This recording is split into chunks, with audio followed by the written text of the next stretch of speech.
बिस्मिल्लाहिर्रहमानिर्रहीम। सेल के स्ट्रक्चर में हमने सेल वॉल से स्टार्ट किया, पहला टॉपिक था। दूसरा टॉपिक प्लाज्मा मेम्ब्रेन है। दूसरा टॉपिक किस चीज का है? Plasma membrane. प्लाज्मा मेम्ब्रेन आपको हर सेल में मिलेगा। प्लाज्मा मेम्ब्रेन आपको कहां पर मिलेगा? हर सेल के अंदर मिलेगा। जैसे सेल वॉल में हमने एक बात डिस्कस की थी कि सेल वॉल की कंपोजिशन, उसके अंदर कितनी लेयर्स होंगी, समझ आ गई है? और ये कि उसकी प्रॉपर्टी क्या होगी, यानी कितना रिजिड है, उसका डायमीटर कितना बन रहा है, ये तमाम चीजें डिपेंड करती हैं किस पर, कि वो किस सेल का सेल वॉल है। यानी वो रूट के सेल का है, वो एपिडर्मिस के सेल का है, वो कॉर्टेक्स के सेल का है, वो लीफ के सेल का है, वो फ्रूट के सेल का है। तो ये सब डिपेंड करता है किस पर, कि वो सेल वॉल किस तरह के सेल की बाउंड्री बना रहा है, उसी के मुताबिक उसकी कंपोजिशन और प्रॉपर्टीज होंगी। इसी तरह प्लाज्मा मेम्ब्रेन जो है वो हर जानदार के अंदर मौजूद है। प्लाज्मा मेम्ब्रेन चाहे वो यूकेरियोट है चाहे वो प्रोकैरियोट है, हर ऑर्गेनिज्म के अंदर मौजूद है।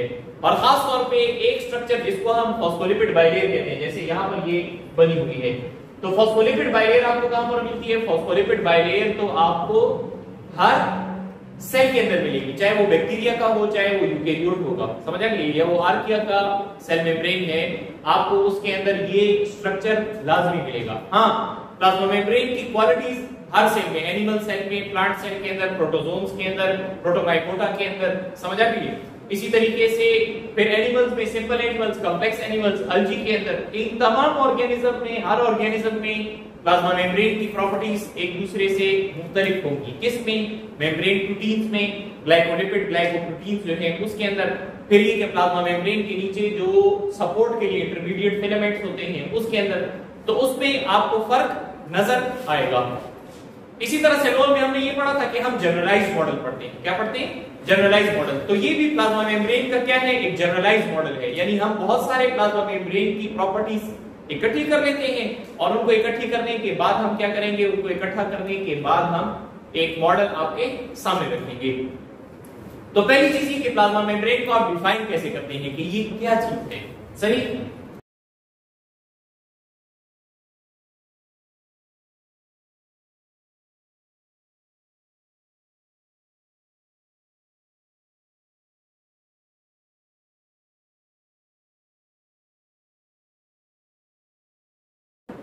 देखिए, प्लाज्मा मेम्ब्रेन को हमने कैसे डिफाइन किया? A phospholipid bilayer and protein complex. एक जो इसके अंदर कंपोनेंट है, यानी अगर इसकी कंपोजिशन की तरफ हम जाएंगे तो एक चीज आपको नजर आएगी लिपिड, दूसरी चीज आपको नजर आएगी प्रोटीन। सही? तो दोनों को मिला के लिपिड से बन गया लिपो। लिपिड से क्या बन गया? लिपो। और दूसरा है protein, a lipoprotein layer that encloses cytoplasm, जो कि एनक्लोज करता है किसको? साइटोप्लाज्म को। मिसाल के तौर पे हम ये कहते हैं कि ये एक सेल है, राइट?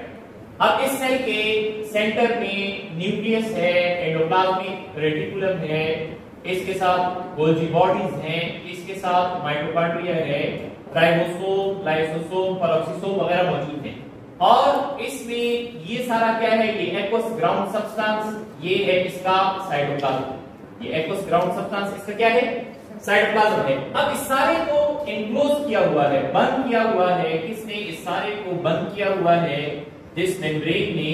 उस मेम्ब्रेन को हम क्या कहते हैं? तो उस मेम्ब्रेन को हम प्लाज्मा मेम्ब्रेन कहते हैं। क्या कहते हैं? प्लाज्मा। इस मेम्ब्रेन को हम प्लाज्मा मेम्ब्रेन कहते हैं, राइट? तो ये इसकी कंपोजिशन। फिर एनक्लोज कर रहा है प्लाज्मा मेम्ब्रेन, और इसका रोल क्या है? तो रोल ये है कि ये सेमी परमिएबल मेम्ब्रेन के तौर पर काम करता है। किसके तौर पर काम करता है? सेमी परमिएबल मेम्ब्रेन के तौर पर। अब परमिएबल का मतलब क्या है? परमिएबल का मतलब ये है कि कोई चीज उसमें से पास हो सकती है। इम्परमिएबल का मतलब क्या होगा? इम्परमिएबल का मतलब ये है कि कोई चीज उसमें से पास नहीं हो सकती। और सेमी परमिएबल, सेमी का मतलब क्या होता है? आधा। सेमी का मतलब क्या होता है? आधा। आसान अल्फाज है ना, जो कि आपका पसंदीदा खेल है, उसमें आप यूज करते हैं। फाइनल सबसे आखिर में होते हैं, और फाइनल का आधा या उससे दूसरे नंबर पे क्या होता है? सेमीफाइनल होता है। समझ आ गई? तो सेमी का मतलब होता है हाफ। सेमी का मतलब क्या होता है? हाफ, आधा। सेमी परमिएबल, तो आधा क्या है? परमिएबल है। आधा क्या है? और आधा इम्परमिएबल। आधा परमिएबल और आधा इम्परमिएबल। यानी ये कि इसमें से कुछ चीजें गुजर सकती हैं और कुछ चीजें इसमें से नहीं गुजर सकती, राइट। तो सेमी परमिएबल फिर दो तरह का है। सेमी परमिएबल कितने तरह का है? दो तरह का है। एक को हम क्या कहते हैं? एक को हम कहते हैं डिफरेंशियली परमिएबल और दूसरे को हम कहते हैं सेलेक्टिवली परमिएबल। ये किसकी वजह से है? ये है फॉस्फोलिपिड बाइलेयर की वजह से। ये किसकी वजह से है? फॉस्फोलिपिड। और ये सेलेक्टिवली परमिएबल किसकी वजह से है? मेम्ब्रेन प्रोटीन्स की वजह से। किसकी वजह से? Membrane proteins.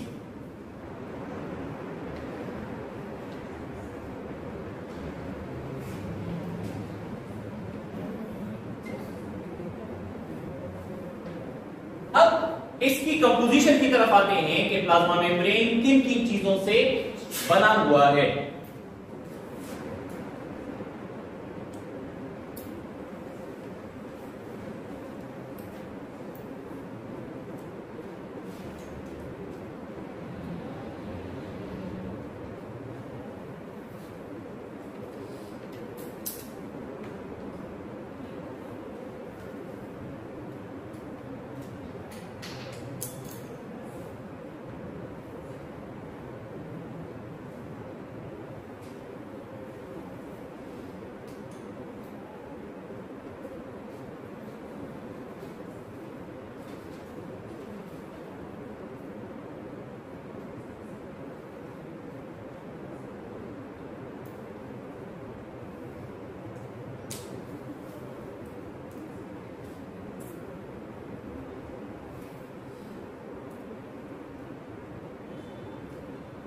अच्छा देखिए, हमने ये कहा कि plasma membrane proteins, lipids, conjugated molecule और कोलेस्ट्रॉल से बना है। इसकी कंपोजिशन और कंपोजिशन की परसेंटेज याद करने का आसान तरीका क्या है? तो उसका आसान तरीका ये है कि देखिए, प्लाज्मा मेम्ब्रेन में पी कलर्स पहला है, पी कलर्स, तो पी से प्रोटीन भी है, ये आप पहले लिख लें। दूसरा एन है, लिपिड बाद में लिखते हैं।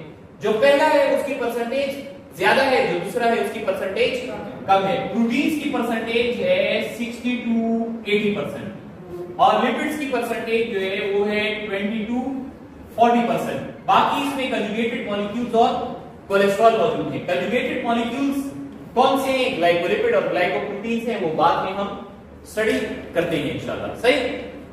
अब इसकी हिस्ट्री और डेवलपमेंट, ये जो हमने आपके सामने बातें बयान की या डेफिनेशन मैंने आपके सामने लिखी है, तो ये डेफिनेशन एक मॉडल के मुताबिक है। किसके मुताबिक है?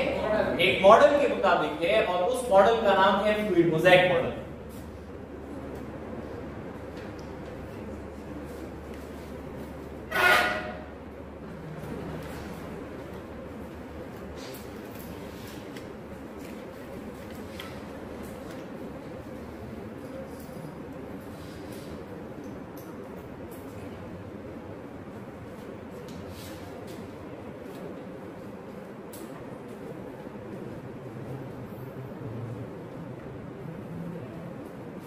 Mosaic model Singer and Nicolson ने प्रेजेंट किया था और ये प्लाज्मा मेम्ब्रेन का सबसे वेल डिफाइंड और मोस्ट एक्सेप्टेड मॉडल है और अभी तक इसी मॉडल को लोग फॉलो करते हैं। यानी प्लाज्मा मेम्ब्रेन को समझने के लिए एक मॉडल प्रेजेंट किया गया था जिसका नाम फ्लूइड मोज़ेक मॉडल है। दो साइंटिस्ट ने इसको प्रेजेंट किया और इन्होंने प्लाज्मा मेम्ब्रेन को जिस तरह से डिफाइन या एक्सप्लेन किया है बिल्कुल ठीक तरीके से किया है। हाँ, इससे पहले और लोगों ने भी कोशिश की थी प्लाज्मा मेम्ब्रेन को डिफाइन करने की। इससे पहले और लोगों ने भी कोशिश की। उनमें से कौन कौन शामिल है? तो 3 मॉडल्स और इसी तरीके से 5 साइंटिस्ट उसके अंदर शामिल हैं। एक मॉडल पहला, उसको हम कहते हैं लिपिड बाइलेयर मॉडल। ये बिल्कुल आगाज का मॉडल था जो कि 2 साइंटिस्ट थे, गॉडर और ब्रेंडल ने पेश किया।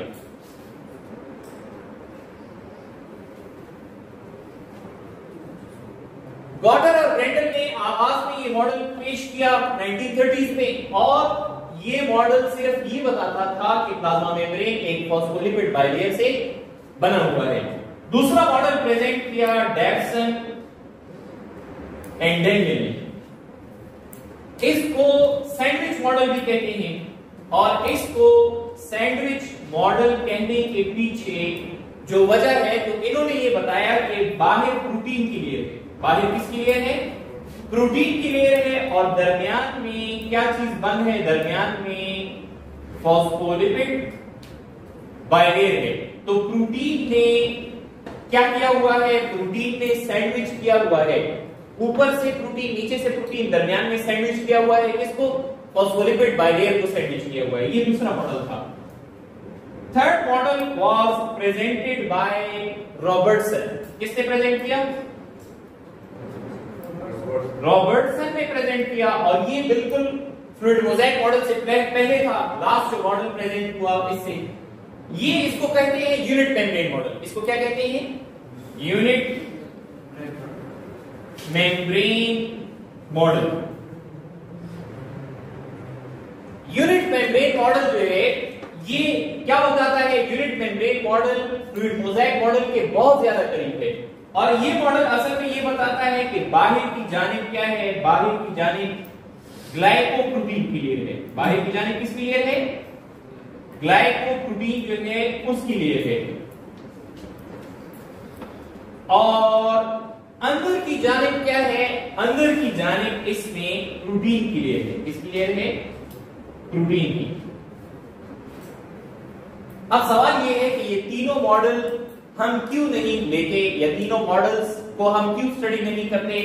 फ्लूइड मोज़ेक मॉडल को हम क्यों स्टडी करते हैं?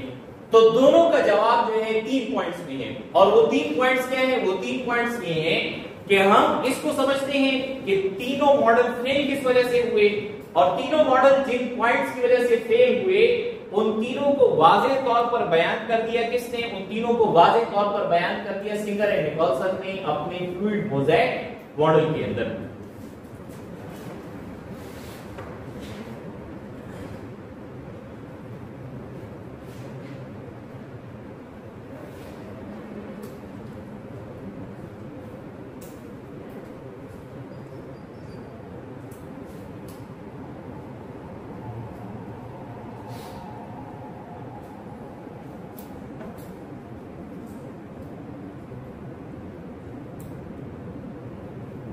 फेलियर का पहला रीजन ये था कि तीनों ने, ये जो गॉटर ग्रेंडल से लेकर रॉबर्टसन तक के मॉडल थे, ये तीनों ने प्लाज्मा मेम्ब्रेन को प्रेजेंट किया एज ए रिजिड स्ट्रक्चर।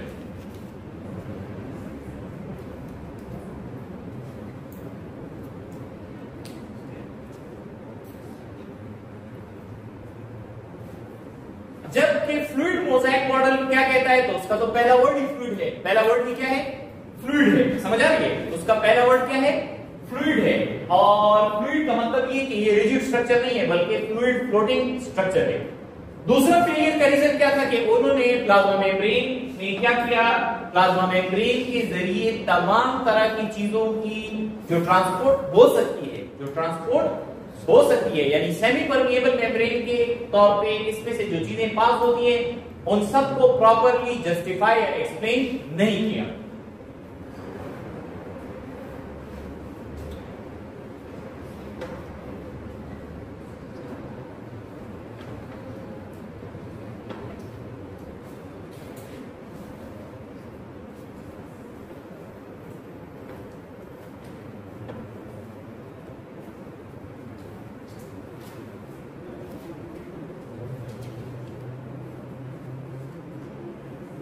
तीसरी जो वजह थी वो ये थी कि जो प्लाज्मा मेम्ब्रेन है, इस प्लाज्मा मेम्ब्रेन में प्रोटीन कितने परसेंट है, लिपिड कितना परसेंट है, एग्जैक्ट जो फिगर है, एग्जैक्ट जो तादाद है वो तीनों ने नहीं बताई, जिसको हम प्रोपोर्शन कहते हैं। तो तीनों ने प्रॉपर प्रोपोर्शन एक्सप्लेन नहीं किया।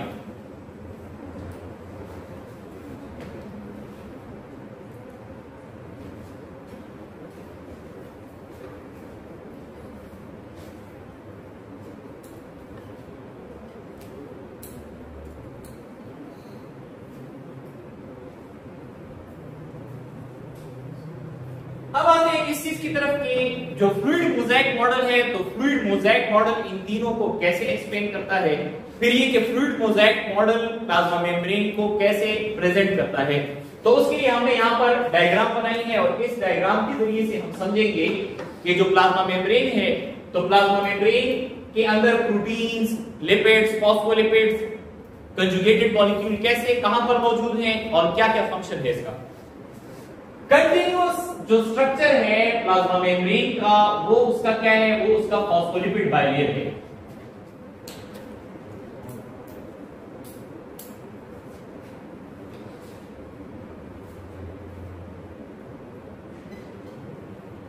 अब इसको समझें, ये किससे बना हुआ है, ये बना हुआ है दो चीजों से। एक इसका ग्लाइसरोल पार्ट है जिसके ऊपर क्या है, जिसके ऊपर फॉस्फेट ग्रुप है, जिसके ऊपर क्या है, फॉस्फेट ग्रुप है, और इसके साथ दो फैटी एसिड्स हैं। उन फैटी एसिड्स के नाम क्या है, तो उसके अंदर एक स्टीरिक एसिड है और दूसरे का नाम क्या है, ओलिक एसिड है। दोनों फैटी एसिड्स हैं, दोनों क्या है, फैटी एसिड्स हैं, यानी दोनों लिपिड्स हैं। और चैप्टर नंबर 2 में इंशाल्लाह हम पढ़ेंगे कि lipids are insoluble in water, lipids are insoluble in water. तो ये वाला पार्ट क्या है, ये वाला पार्ट जो है इसको टेल भी कहते हैं, ये इसका लिपिड पार्ट भी है। और लिपिड चिकनाहट आप देखते हैं, घी अगर आप पानी में डालते हैं तो घी पानी में हल होता है, नहीं होता, समझा गया। तो इस तरह लिपिड जो है ये क्या होता है, पानी में हल नहीं होता, लिहाजा ये हाइड्रोफोबिक हो गया। क्या हो गया, हाइड्रो पानी के लिए इस्तेमाल होता है। फोबिक का मतलब है कि उसको क्या करता है, उसको रिपेल करता है।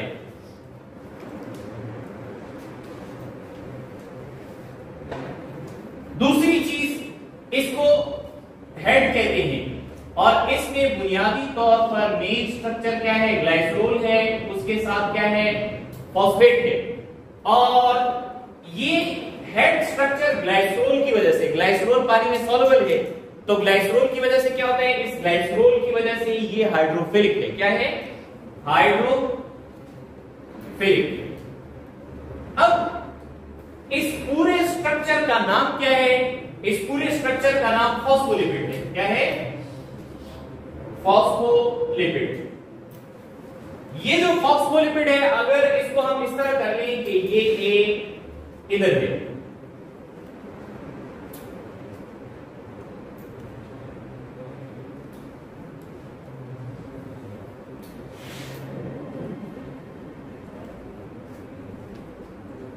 यानी एक लिपिड ये और एक लिपिड इस तरह, तो ये एक कंटिन्यूअस लेयर बन रही है। ये क्या बन रही है, कंटिन्यूअस लेयर, और इसी तरह ये कंटिन्यूअस लेयर बन रही है। तो एक लेयर ये और एक लेयर ये, कितनी लेयर्स हो गई, दो। बाय का लफ्ज इस्तेमाल होता है किसके लिए, दो के लिए इस्तेमाल होता है। बाय का वर्ड किसके लिए यूज होता है, दो के लिए इस्तेमाल होता है। और ये दो लेयर्स किसने बनाई हैं, ये फॉस्फोलिपिड ने बनाई हैं। तो एक लेयर ये हो गई और एक लेयर ये हो गई। फिर इस मेम्ब्रेन में, इस फॉस्फोलिपिड बाइलेयर के अंदर बार बार रिपीटेडली कौन सी चीजें मौजूद हैं, प्रोटीन्स मौजूद हैं। क्या मौजूद हैं, प्रोटीन्स मौजूद हैं।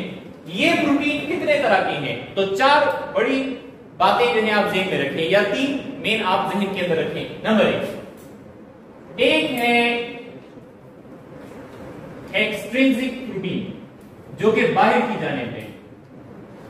इसी तरह एक अंदर की जानिब है, इसके लिए सही जो टर्म है वो है peripheral intrinsic protein. Peripheral intrinsic protein. और इसी तरह इसके अंदर एक कैटेगरी वो है जिसके प्रोटीन्स मेम्ब्रेन के आर पार हैं, जिसके प्रोटीन्स मेम्ब्रेन के क्या है, आर पार हैं। तो एक वो है जो कि बाकायदा एक रास्ता फराहम करता है, चैनल फराहम करता है, और इसके जरिए से ट्रांसपोर्ट दोनों तरह की हो सकती है। यानी पैसिव ट्रांसपोर्ट भी होती है जो कि हायर कंसंट्रेशन से लोअर कंसंट्रेशन की तरफ होगी, और एक्टिव ट्रांसपोर्ट भी हो सकती है, लेकिन ये बाकायदा एक चैनल, एक रास्ता प्रोवाइड करता है। जैसे इसकी एक मिसाल हम लेंगे, एक्वापोरिन प्रोटीन है जो कि सिर्फ पानी के लिए रास्ता फराहम करता है। किसके लिए रास्ता फराहम करता है, पानी के लिए। मिसाल के तौर पे एक्वापोरिन। तो इसको और इसको, ये दोनों जिस कैटेगरी में आते हैं उसको हम कहते हैं ट्रांसमेम्ब्रेन प्रोटीन्स। क्या कहते हैं, transmembrane proteins.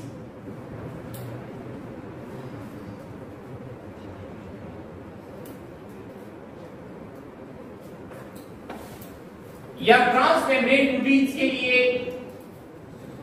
Integral proteins. Transmembrane protein के लिए किसका?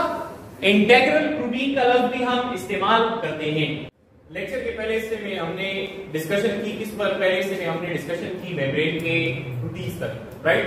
उसमें जो ट्रांसमेम्ब्रेन प्रोटीन्स है वहां से हमने बात शुरू की थी। अब एक जो प्रोटीन है ट्रांसमेम्ब्रेन प्रोटीन, वो हमने डिस्कस किया। कौन सा है वो? हमने डिस्कस किया कि मिसाल के तौर पे ये एक्वापोरिन है। तो वो प्रोटीन जो कि मेम्ब्रेन के एक एंड से दूसरे एंड तक मौजूद है, मेम्ब्रेन के एक एंड से दूसरे एंड तक मौजूद है, उसको हम क्या कहते हैं? उसको हम ट्रांसमेम्ब्रेन प्रोटीन कहते हैं, राइट? और ये जो ट्रांसमेम्ब्रेन प्रोटीन है इसकी एक टाइप क्या है? तो इसकी एक टाइप वो है जिसको हम चैनल प्रोटीन कहते हैं। क्या कहते हैं? यानी जो बाकायदा एक क्या बना रहा है? जो बाकायदा एक चैनल, एक रास्ता प्रोवाइड कर रहा है। फिर इसके साथ साथ दूसरी किस्म क्या है? दूसरी किस्म ये है कि मिसाल के तौर पे हम न्यूरॉन का, ये एक्वापोरिन कहां पर मौजूद होता है? तो एक्वापोरिन जो है this is present in nephrons. Kidney का जो फंक्शनल यूनिट है, किडनी का जो फंक्शनल यूनिट है नेफ्रॉन्स, उसके अंदर क्या मौजूद होते हैं? उसके अंदर एक्वापोरिन मौजूद होते हैं। और जो ब्रेन से मैसेजेस लेकर आते हैं नर्व्स, समझ आ गई, या न्यूरॉन्स, तो उसके अंदर क्या होता है? न्यूरॉन्स का जो मेम्ब्रेन होता है, या खास तौर पे एक्सॉन का जो मेम्ब्रेन होता है, उसमें एक खास तरह का प्रोटीन होता है जिसको हम सोडियम पोटेशियम पंप कहते हैं। क्या कहते हैं? Sodium potassium pump.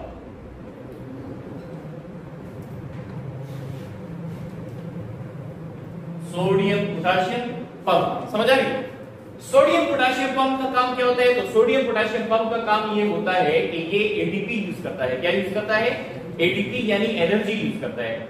अच्छा, एनर्जी यूज करता है और ट्रांसपोर्ट करता है against the concentration gradient. Against the concentration gradient का मतलब क्या है? तो अगेंस्ट द कंसंट्रेशन ग्रेडियंट का मतलब ये है कि एक चीज एक जगह पर क्या है, पहले से ज्यादा है, लेकिन फिर भी मजीद क्या करता है? मजीद उस सब्सटेंस को उस जगह पर मुंतकिल करता है। मिसाल के तौर पे अगर न्यूरॉन को ले लें तो यहां पर अगर साइटोप्लाज्म है और ये एक्स्ट्रासेलुलर फ्लूइड है, तो एक्स्ट्रासेलुलर फ्लूइड में किसकी मिकदार? एक्स्ट्रासेलुलर फ्लूइड में सोडियम की क्वांटिटी ज्यादा होती है। सोडियम की क्वांटिटी ज्यादा होती है, लेकिन ये फिर भी सोडियम को बाहर लेकर जाता है। और सेल के अंदर रेस्टिंग मेम्ब्रेन पोटेंशियल के वक्त साइटोप्लाज्म में जो पोटेशियम आयंस है उसकी मिकदार ज्यादा होती है, लेकिन ये फिर भी पोटेशियम को अंदर लेकर आता है। तो जाहिर बात है एक चीज पहले से ज्यादा मिकदार में मौजूद है, उसमें आप मजीद कोई सब्सटेंस डालेंगे तो इस पर एनर्जी लगेगी, और इस तरह की ट्रांसपोर्ट को एक्टिव ट्रांसपोर्ट कहते हैं, जिसमें एनर्जी लगती है। तो ये एक एग्जांपल ट्रांसमेम्ब्रेन प्रोटीन की क्या है कि ये क्या करता है? ये 3 सोडियम आयंस, 3 सोडियम आयंस को ट्रांसपोर्ट करता है बाहर, और 2 पोटेशियम आयंस को लेकर आता है। कहां पर? 2 पोटेशियम आयंस जो है इनको अंदर लेकर आता है। समझ आ गई? अब इस दौरान क्या होता है? इस दौरान होता ये है कि इस एक्टिव ट्रांसपोर्ट में एनर्जी लगती है। इस एक्टिव ट्रांसपोर्ट में एडिनोसिन ट्राइफॉस्फेट की एनर्जी यूटिलाइज होती है, उससे एडिनोसिन डाइफॉस्फेट और साथ में एक और फॉस्फेट रिलीज हो जाता है। इसका नाम क्या है? इसका नाम है कैरियर प्रोटीन। इसका नाम क्या है? Carrier protein. तो ये दोनों तरह के जो प्रोटीन्स हैं इनको हम क्या कहते हैं? इनको ट्रांसमेम्ब्रेन प्रोटीन या इंटेग्रल प्रोटीन्स कहते हैं। दीज आर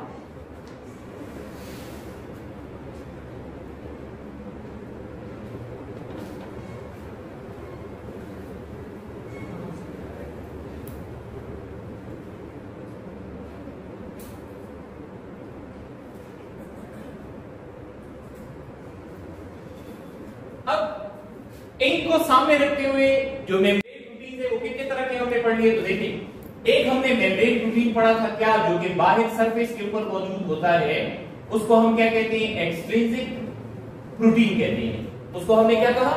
एक्सट्रिंसिक प्रोटीन कहा। दूसरी तरह का जो प्रोटीन है वो क्या था? वो अंदर की साइड पर मौजूद था, उसको इंट्रिंसिक कहें, या अगर सही लफ्ज के लिए इस्तेमाल करें तो सही लफ्ज के लिए पेरिफेरल इंट्रिंसिक प्रोटीन है। क्या है? Peripheral intrinsic protein. अच्छा, उसके बाद अगली किस्म जो हमने पढ़ी क्या है, तो अगली किस्म हमने पढ़ी वो प्रोटीन जो मेम्ब्रेन के क्या है, वो प्रोटीन जो मेम्ब्रेन के एक सिरे से दूसरे सिरे तक आर पार मौजूद हैं, यानी उसको आप क्या कह सकते हैं, ट्रांस मेम्ब्रेन कह सकते हैं। क्या कह सकते हैं, trans membrane. So these are trans membrane proteins. अब इन ट्रांस मेम्ब्रेन प्रोटीन की एक किस्म हमने क्या बयान की, एक किस्म हमने कहा कि इसमें चैनल प्रोटीन है, और इसी तरह इसमें हम दूसरी जो टाइप बयान करते हैं वो हमने कहा कि वो प्रोटीन है जो कि एनर्जी इस्तेमाल करता है। क्या इस्तेमाल करता है, एनर्जी इस्तेमाल करता है, और उसको हम कैरियर प्रोटीन कहते हैं। क्या कहते हैं, कैरियर प्रोटीन। अगली चीज कंजुगेटेड मॉलिक्यूल है। कंजुगेटेड मॉलिक्यूल हमने वहां पर बनाए हैं, ये दो तरह के हैं। एक कंजुगेटेड मॉलिक्यूल को ग्लाइकोप्रोटीन कहते हैं। क्या कहते हैं, दूसरे तरह का जो कंजुगेटेड मॉलिक्यूल है उसको ग्लाइकोलिपिड कहते हैं। क्या कहते हैं, ग्लाइकोलिपिड। दोनों के अंदर आप ये बात नोट करें कि दोनों में एक वर्ड ग्लाइको का किस चीज को जाहिर कर रहा है, तो देखिए ग्लाइको का वर्ड इन दोनों के अंदर जो इस्तेमाल हुआ है वो किसके लिए है, तो ग्लाइको का वर्ड है कार्बोहाइड्रेट के लिए। किसके लिए है, कार्बोहाइड्रेट, या कार्बोहाइड्रेट का दूसरा नाम क्या है, तो कार्बोहाइड्रेट का दूसरा नाम सैकराइड है। क्या है, सैकराइड। अच्छा, प्रोटीन नाम से जाहिर है, लिपिड नाम से जाहिर है। दो चीजें मिली है, प्रोटीन मिला है और प्रोटीन के साथ क्या मिला है, कार्बोहाइड्रेट। कार्बोहाइड्रेट के साथ क्या मिला है, लिपिड मिला है। तो दोनों मिलकर क्या बना रहे हैं, दोनों मिलकर एक ऐसा मॉलिक्यूल बना रहे हैं जिसको हमने क्या कहा, कंजुगेटेड मॉलिक्यूल। यानी कंजुगेशन के नतीजे में एक प्रोटीन या एक आप कहें लिपिड वो क्या बना रहा है, वो एक मेम्ब्रेन स्ट्रक्चर बना रहा है। और ये जो मेम्ब्रेन स्ट्रक्चर है इसका अगर उन्वान आप ज़हन में रखना चाहते हैं तो इसका उन्वान क्या है, इसका उन्वान है रिसेप्टर एंड रिकॉग्निशन साइट। यानी जैसे आप किसी जगह पर जाते हैं और सबसे पहले आपको जो रिसीव करता है जिस जगह पर, उसको हम क्या कहते हैं, रिसेप्शन कहते हैं। समझ आ गई, तो लेने वाला रिसीव करने वाला वो रिसेप्टर कहलाता है। और दूसरा हमने कहा कि रिसेप्टर और साथ में इसको हम क्या कहते हैं, recognition site, receptor and recognition site, या आगे डिटेल में आप पढ़ेंगे तो इनको हम एचआरएस भी कहते हैं, हार्मोन रिसेप्टर साइट भी कहते हैं। अब ग्लाइकोप्रोटीन में क्या होता है, तो ग्लाइकोप्रोटीन में ये चीज ध्यान में रखें कि इसमें एक चीज क्या है, इसके अंदर एक चीज ग्लोबुलर प्रोटीन है। एक चीज इसमें क्या है, ग्लोबुलर प्रोटीन। ये टॉपिक आगे इंशाल्लाह हम सेकंड चैप्टर में डिस्कस करेंगे, फाइबरस प्रोटीन और ग्लोबुलर प्रोटीन वाला। दूसरी तरह का जो कंपोनेंट इसके अंदर है सैकराइड। तो सैकराइड तीन तरह के होते हैं, मोनोसैकराइड, ओलिगोसैकराइड, पॉलीसैकराइड। इसके अंदर जो कार्बोहाइड्रेट या ग्लाइको या ग्लाइकान पार्ट है that is oligosaccharide molecule, that is oligosaccharide molecule. Glycolipid में जो लिपिड पार्ट है वो क्या होता है, तो लिपिड पार्ट इसका फॉस्फोलिपिड है। लिपिड पार्ट इसका क्या है, फॉस्फोलिपिड है। जबकि इसके अंदर क्या है, जबकि इसके अंदर जो इसका कार्बोहाइड्रेट पार्ट है दैट इज ओलिगोसैकराइड। वो क्या है, ओलिगोसैकराइड।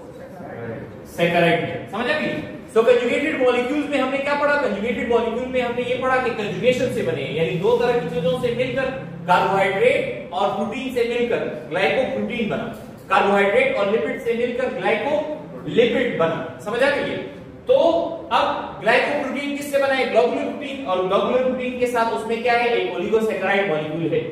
ग्लाइकोलिपिड में जो लिपिड पार्ट है वो उसका फॉस्फोलिपिड है, वो उसको क्या है, फॉस्फोलिपिड। और सैकराइड या कार्बोहाइड्रेट या ग्लाइकान पार्ट एक ओलिगोसैकराइड मॉलिक्यूल होता है। ये दोनों रिसेप्टर और रिकॉग्निशन साइट के तौर पर काम करते हैं। अच्छा, फिर ये चीजें मेम्ब्रेन के बाहर वाली सरफेस पर मौजूद है। कहां पर मौजूद है, बाहर वाली सरफेस पर। मिसाल के तौर पे हम ये कहते हैं कि ये क्या है, हम ये कहते हैं कि ये एक प्रोटीन है। समझ आ गई। और यहां पर इसी फॉस्फोलिपिड बाइलेयर में आपके समझाने के लिए मैंने इस फॉस्फोलिपिड का कलर थोड़ा डिफरेंट बना लिया ताकि ये वाज़ेह हो जाए। तो ये क्या है, दिस इज फॉस्फोलिपिड। सो दो चीजें होंगी, फॉस्फोलिपिड और एक तरफ प्रोटीन। दोनों के साथ रेड कलर से जो हमने शो किए हैं, सो ये क्या है, दीज आर ओलिगोसैकेराइड। ये दोनों क्या है, ओलिगोसैकेराइड है। अब ये प्रोटीन के साथ मिलकर क्या बनाएगा, सो ये प्रोटीन के साथ मिलकर ग्लाइकोप्रोटीन बना रहा है। क्या बना रहा है, ग्लाइकोप्रोटीन। और वो लिपिड के साथ मिलकर क्या बना रहा है, वो लिपिड के साथ मिलकर यानी फॉस्फोलिपिड के साथ मिलकर ग्लाइकोलिपिड बना रहा है। फॉस्फोलिपिड के साथ मिलकर क्या बना रहा है, ग्लाइकोलिपिड बना रहा है। तो ये कंजुगेटेड मॉलिक्यूल है जो मेम्ब्रेन के बाहर वाली सरफेस पर मौजूद है। अच्छा, इसका इंपॉर्टेंट रोल किस चीज में है, तो इसका इंपॉर्टेंट रोल इसमें है कि जब भी कोई हार्मोन आता है, जब भी कोई क्या आता है, हार्मोन आता है, कोई ग्लैंड हार्मोन रिलीज करता है और वो किसी सेल के ऊपर आकर सिग्नल देता है। हार्मोन चूंकि सिग्नलिंग मॉलिक्यूल है, तो हार्मोन आकर जिस चीज के साथ अटैच होगा उसको हम क्या कहते हैं, जिस चीज के साथ अटैच होगा वो रिसेप्टर कहलाता है। और वो रिसेप्टर बुनियादी तौर पर क्या होगा, एक ग्लाइकोप्रोटीन होगा, राइट। इसी तरीके से रिकॉग्निशन, पहचान की हम बात करते हैं, किसकी बात करते हैं, पहचान की बात करते हैं। तो आपकी पहचान होती है ब्लड में, ब्लड ग्रुप के जरिए से। ब्लड ग्रुप हम कहते हैं कि हर ब्लड ग्रुप की पहचान किसकी बुनियाद पर होती है, रेड ब्लड सेल के ऊपर क्या होता है, रेड ब्लड सेल के ऊपर एंटीजन होता है। क्या होता है, एंटीजन। या एंटीजन ए होगा या एंटीजन बी होगा या दोनों एंटीजन होंगे, एंटीजन ए बी, या कोई एंटीजन नहीं होगा जो कि ब्लड ग्रुप ओ होता है। लिहाजा ये एंटीजन क्या चीज है, ये एंटीजन भी ग्लाइकोप्रोटीन है। तो अब वो एंटीजन जो आपको पहचान दे रहा है, पहचान के लिए हमने क्या लफ्ज इस्तेमाल किया, तो पहचान के लिए हम लफ्ज इस्तेमाल करते हैं रिकॉग्निशन का। तो इसमें किन किन चीजों में ये अपना रोल प्ले करते हैं, मिसाल के तौर पे मसल कॉन्ट्रैक्शन में ये अपना रोल प्ले कर रहा है, राइट। इसी तरीके से ये अपना रोल प्ले कर सकता है नर्वस कोऑर्डिनेशन के अंदर, अपना रोल प्ले करता है। नर्वस कोऑर्डिनेशन में दूसरा किस चीज का रोल है, तो वो सोडियम पोटेशियम का कि हमने एग्जांपल ले लिया। तीसरा ये रोल किस चीज के तौर पर प्ले करता है, तो हार्मोन रिसेप्टर साइट के तौर पे। किसके तौर पे, हार्मोन रिसेप्टर साइट के तौर पर ये अपना रोल प्ले करता है। इसी तरह ये किसके तौर पे काम कर रहा है, तो ये काम कर रहा है एज आरबीसी एंटीजन, जो कि आपको पहचान दे रहे हैं। इसी तरह पहचान देने में एक और चीज क्या है, पहचान देने में एक और चीज जो है वो आप चैप्टर नंबर 13 पे पढ़ेंगे, दोज आर एमएचसी प्रोटीन्स। वो क्या है, एमएचसी प्रोटीन्स है मेजर हिस्टोकम्पैटिबिलिटी कॉम्प्लेक्स प्रोटीन, जिसकी 3 क्लासेस होती हैं, उसमें एक क्लास एचएलए से ह्यूमन ल्यूकोसाइट एंटीजन। आखिरी बात ये कि प्लाज्मा मेम्ब्रेन के साथ क्या है, तो प्लाज्मा मेम्ब्रेन के साथ नीचे सपोर्ट में क्या अटैच होते हैं, तो सपोर्ट में इंटरमीडिएट फिलामेंट्स अटैच होते हैं। और ये जो इंटरमीडिएट फिलामेंट्स अटैच हैं, इसका काम क्या है, इसका काम सपोर्ट देना है। जैसे क्या हो सकता है, मिसाल के तौर पे लेमिन है या वाइमेंटिन प्रोटीन है, बाद में केराटिन भी हो सकता है। तो ये प्रोटीन्स हैं किसके, ये प्रोटीन्स हैं साइटोस्केलेटन के। साइटोस्केलेटन के कौन से प्रोटीन्स हैं, इंटरमीडिएट फिलामेंट्स हैं, इंटरमीडिएट फिलामेंट्स। अब प्लाज्मा मेम्ब्रेन के फंक्शंस को जल्दी से रिवाइज कर लें। तो प्लाज्मा मेम्ब्रेन एक सेमी परमिएबल मेम्ब्रेन है, phospholipid bilayer differentially permeable membrane के तौर पे काम करता है, membrane protein selectively permeable membrane के तौर पर। इसी तरह ये नर्व इम्पल्सेस के अंदर हेल्प करता है, muscle contraction, nervous coordination, hormone receptor site, RBC antigen और उसके साथ एमएचसी प्रोटीन भी प्लाज्मा मेम्ब्रेन में मौजूद होते हैं। इसी तरह प्लाज्मा मेम्ब्रेन क्या करता है, इसने साइटोप्लाज्म का जो एक्वस कंटेंट है उसको अंदर की जानिब क्या किया हुआ है, रोका हुआ है। ऑस्मोटिक ग्रेडियंट बनाने में हेल्प करता है। मिसाल के तौर पे किसी चीज की कंसंट्रेशन या साइटोप्लाज्म में ज्यादा या बाहर ज्यादा, और अगर बाहर ज्यादा है तो अंदर कम, अंदर ज्यादा है तो बाहर कम। अब ये कि ये एक तरफ मेम्ब्रेन के एक जानिब हायर कंसंट्रेशन बरकरार रखना, मेम्ब्रेन की दूसरी साइड पर लोअर कंसंट्रेशन बरकरार रखना, राइट। तो ये काम क्या है, ये काम भी प्लाज्मा मेम्ब्रेन का है। इसको हम कहते हैं कि it build osmotic gradients.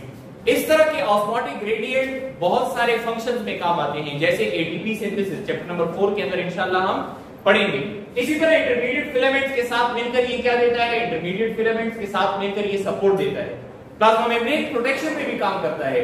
Immunity में बाज़ औक़ात यहां पर एमएचसी प्रोटीन्स को इंटरफेरॉन सिग्नल देते हैं, तो प्लाज्मा मेम्ब्रेन क्या करता है, प्लाज्मा मेम्ब्रेन दीगर वायरसेस की एंट्री ब्लॉक कर देता है।